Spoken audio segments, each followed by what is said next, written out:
Welcome to another tabletop video by Bachelors United. Ha! I got some stuff in the mail. I'll save you guys a shuffling through the boxes and just go through it real quick.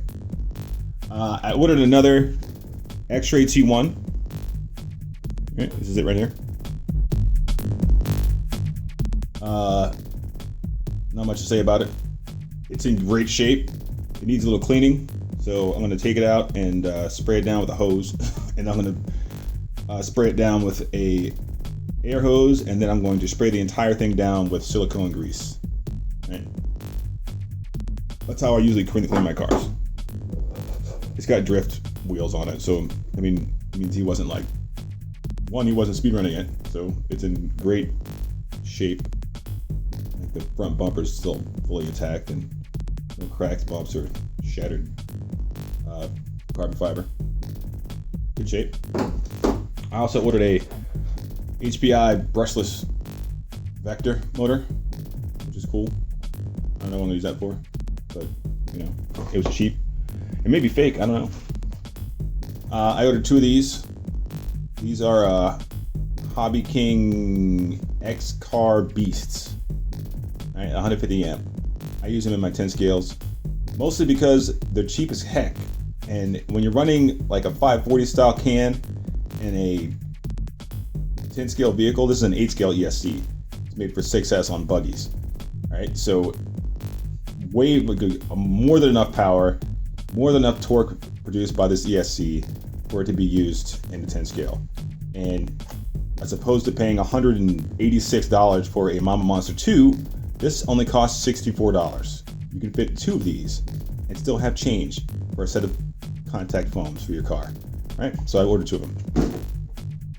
Let's talk about this. Yeah, this is Mollygraph grease. It's got, what is it called? Molybdenum in it, and graphite.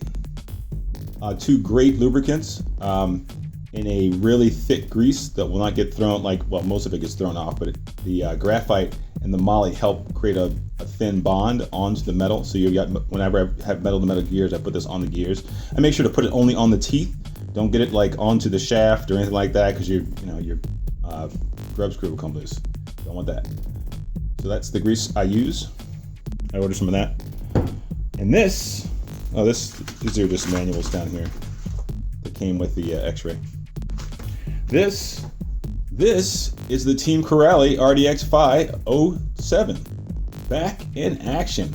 The only thing it's missing are shock posts, or not shock posts, body posts. Right, so I rebuilt the whole thing. Actually, there's only one side that needed rebuilding. The only issue I had was in the rear here, these drive shafts. Let's see if I can get this focus on this.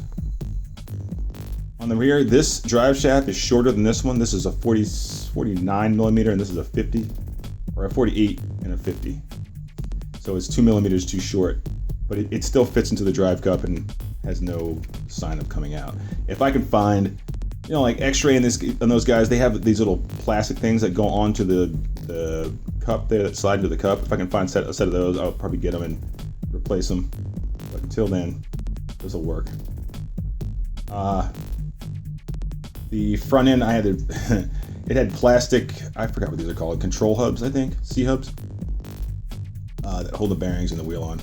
These are from the RDX Phi 09, or the Assassin, so they had to be shimmed to be put in, and they were freaking expensive. But I got them, and they work. And they're what's cool is there's a ball bearing in here. Like basically where this meets the post, there's a ball bearing in there. So like there's no way for you to over tighten it to lock up your steering. It's really, really, really nice. Team Corrali made great cars. I don't know if they still make cars. I think they still make the HMX, Team Corrali HMX, which is basically looks like every other touring car you're going to get with your gear in the rear, with like a much lighter drive line. There's not a lot of aluminum in it. Like very few. There's just a little bit of aluminum in the back, a little bit of aluminum in the front, just like you would see on a TC 6.1 or something like that. Anyways, that's that. So that's rebuilt, ready to go. I'll show you guys. The only damage I couldn't do anything about was I lost a huge chunk of the chassis right here, because this is where the car hit the corner. But as you know, carbon fiber still stiff. So I mounted the battery trailer to cover the massive hole. Not that big of a deal. Chassis still nice and rigid. Very nice. I was really happy to be able to put this back together. I was planning on shelf cleaning it out, but I found parts, and now she's back together. So I'm gonna run her. She did 125 on not using the whole road, so I'm expecting a lot more out of this car. So that's it. I think that's all the things I ordered. X-Ray, Vector, my cool grease, ESCs from Hobby King, and my Team Corrali. All right, guys, deuces, you silly gooses, and get that speed. Oh, don't forget, May 15th is the next Run DMV. It should be really nice out, 80 degrees. Last time I checked the weather, it's still going to be really nice. If you're checking the weather because you're going to come from out of town, you're looking for Savage, Maryland. SAVAGE, MD. Savage, Maryland. That's the weather you're looking for. All right, guys. I'll see you guys out there, Run DMV. You'll see these two cars out running, and I'll remember to pick up my X-Ray out of the street this time, so I don't have to buy another one. Mad. I was mad, bro. Deuces.